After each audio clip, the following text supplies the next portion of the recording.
I have been busy at the library, so I need to do something about it before these books are due back. Let's get started. Hey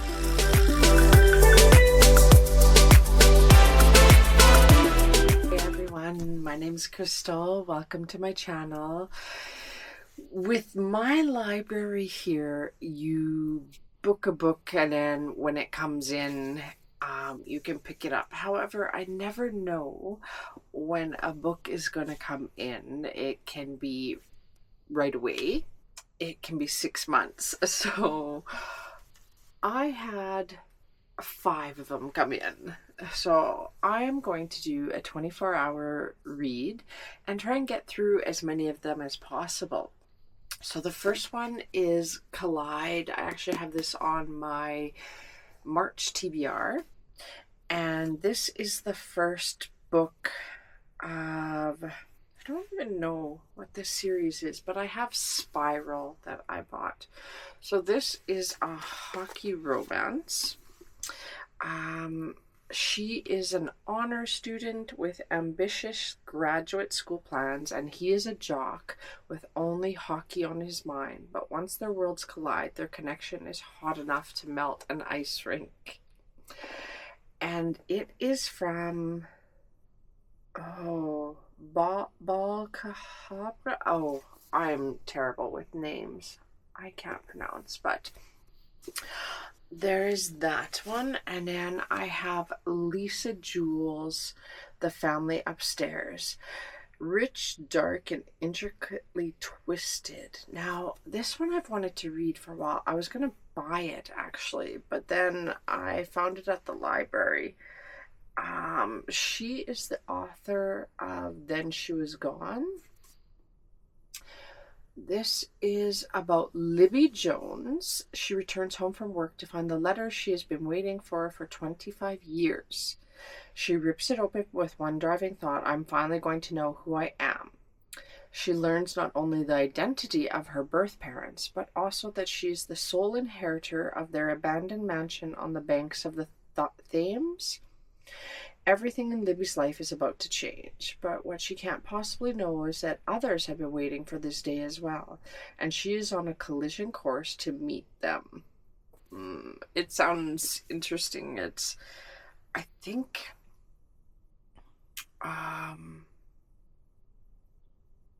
it is thriller. Yeah. And then this was supposed to be for my book club for February, but it didn't happen. First Time Caller by B.K. Borison. A hopeless romantic meets a demoralized radio host in this cozy, sleepless in Seattle-inspired love story. So Aidan Valentine has a secret. He's fallen out of love with love, and the host of Baltimore's romance hotline, that's a bit of a problem. But when a young girl calls into the station asking for dating advice for her mom, the interview goes viral, thrusting Aidan and heartstrings into the limelight. Lucy Stone thought she was doing just fine. She has a good job, an incredible family, and a smart, slightly devious kid. But when all of Baltimore is suddenly scrutinizing her love life, or lack thereof, she begins to question if she's as happy as she believed. Maybe a little more romance wouldn't be such a bad thing. Everybody wants Lucy to find her happy ending, even the handsome, temperamental man calling the shots. But when sparks start to fly behind the scenes, Lucy must make the final decision between the radio-sponsored Happily Ever After or the man in the headphones next to her. It sounds really good. I wasn't really a fan of Sleepless in Seattle. My husband is very upset about that. It is one of his favorite movies, but I'll try it and see. And then I have Wild Love by Elsie Silver. I wanted to see, everybody says that this series is not as good as the Chestnut Springs series, but I loved the first one in the Chestnut Springs series. Reckless. Yeah, Reckless. And so I wanted to see if I would like these two. Again, I didn't know if this one would come in right away, but so I might be reading 2 Elsie Silver series. And the last one is Beautiful Ugly by Alice Feeney. And this one is about Grady Green is having the worst best day of his life. He calls his wife as she's driving home to share some exciting news. He hears Abby slam on the brakes, get out of the car, and then nothing. When he eventually finds her car, the headlights are on, the driver's door is open, her phone is there, but his wife has disappeared. And so a year later, he's still overcome with grief and desperate to know what happens. And he travels to a tiny Scottish island to get his life back on track. And he believes that he sees his wife there. And so that sounded creepy to me. So I think I'm going to start with Collide. So I will grab my phone and set the timer, and let's get started.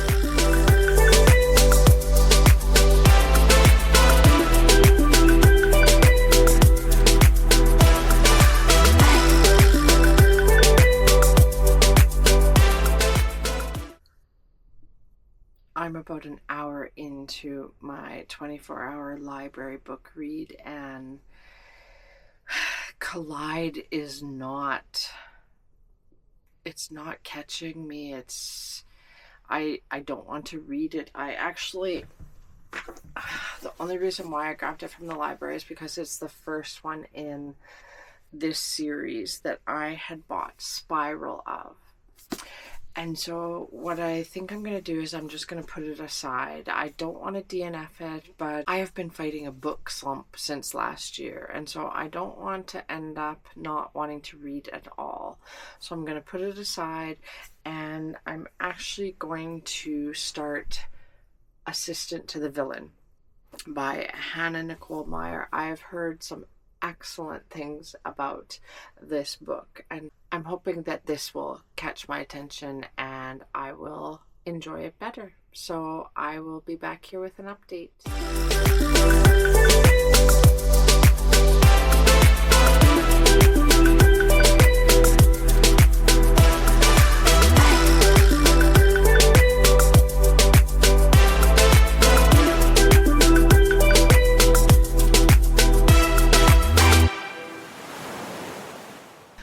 Just a quick check-in. I am more than 4 hours in, and this is exactly what I needed. I am about 60% of the way through, and I'm enjoying this. It is hilarious.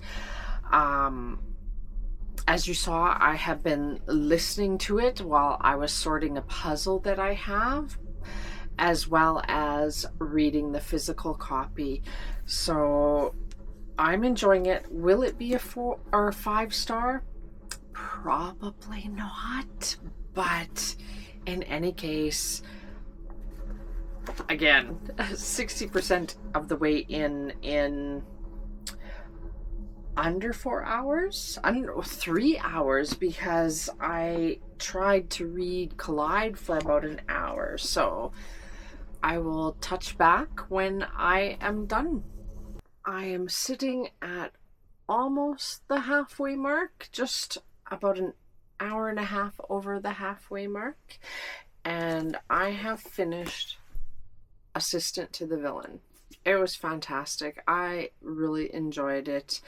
I will be reading the second one in the series at some point. I might even get them. I don't know. I really enjoyed it. I know that the second and third one are on Book Outlet, not the first one, and I don't know if the fourth one is out yet, but it was funny.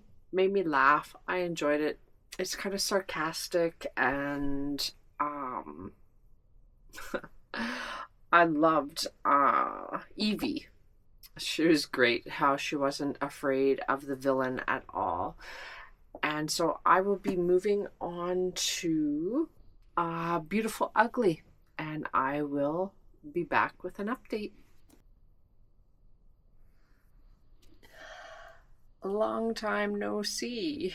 Actually, for you, it's just a couple seconds, but I finished Beautiful Ugly, and I have some feelings.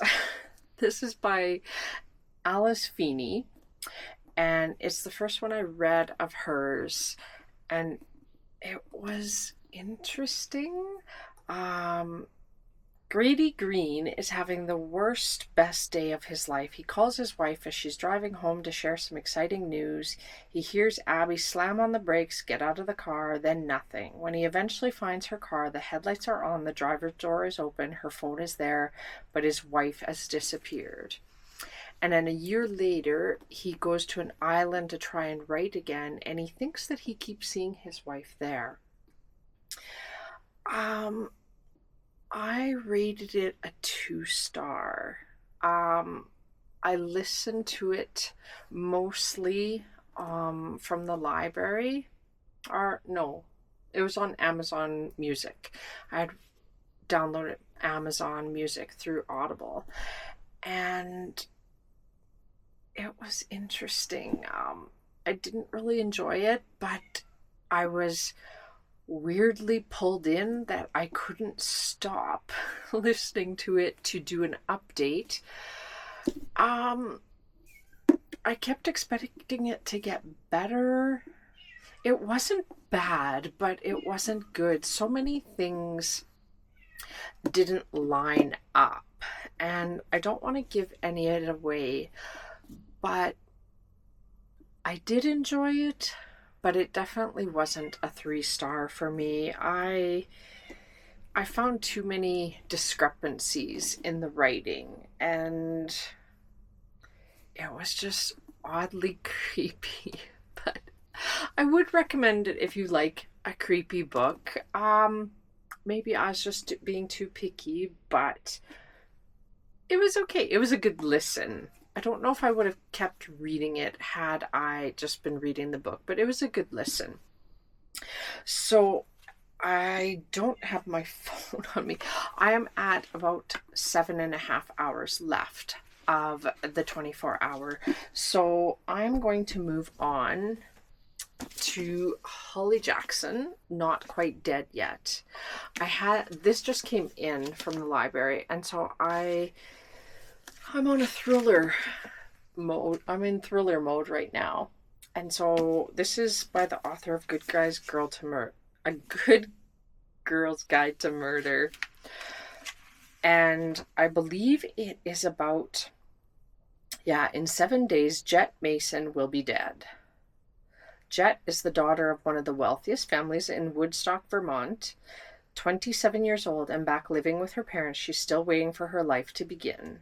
I'll do it later, she always says. She has time until Halloween night when she's violently attacked by an unseen intruder suffering a catastrophic head injury. Doctors are certain that within a week the injury will trigger a deadly aneurysm. Jet never thought of herself as having enemies, but now she looks at everyone in a new light. Her family, her former best friend turned sister-in-law, her ex-boyfriend. She just has 7 days, and as her condition deteriorates, she only has one childhood friend, Billy, for help. But nevertheless, she's absolutely determined to finally finish something. Jet is going to solve her own murder. So that sounds interesting, and I do enjoy A Good Girl's Guide to Murder. So that will be my next read, and I will be back with some updates. I promise I won't read the whole thing, not update. So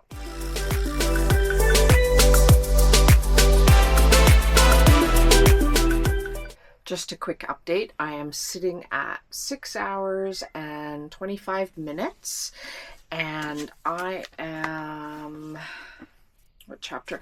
I'm on chapter 4 of Not Quite Dead Yet. The first chapter, I was having trouble getting through it.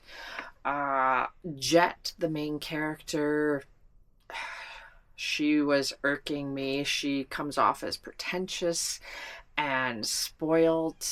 She's 27 years old and she acts like she's 12. But once I got into the part where after she was attacked and injured, it got much better. And so I'm hoping to finish this in the next 6 hours before my 24-hour is up. I will be back here with another update. Hey everyone, I am sitting at just over 3 hours. And I am about, let's see, maybe, I don't know if you can see that, a third of the way through Not Quite Dead Yet. I am really enjoying it now. I'm still not a big fan of the FMC. She kind of irks me sometimes, but it's really good. And I'll be finishing it up today. I am on, what chapter am I on? I'm on chapter 14. And I think that Jet has approximately 5 more days to live, give or take, because she's not exactly sure. She's staying with a friend at the moment, a childhood friend, and so they are trying to solve her murder. I will probably be back when I am done this. Hope the lighting is okay. I'm trying out a new light so I don't have to film early in the morning. I am finished. Well, I'm not finished, Not Quite Dead Yet. I'm finished my 24-hour a little bit ago. I'm enjoying this. I will be finishing it up outside of my 24-hour, and that is a wrap for my 24-hour reading library books to get them off my list, especially before I head out to my parents' place. If you like my videos, like and subscribe. Leave me a message. What did you think of this book if you read it? And I will talk to you next time. Bye bye.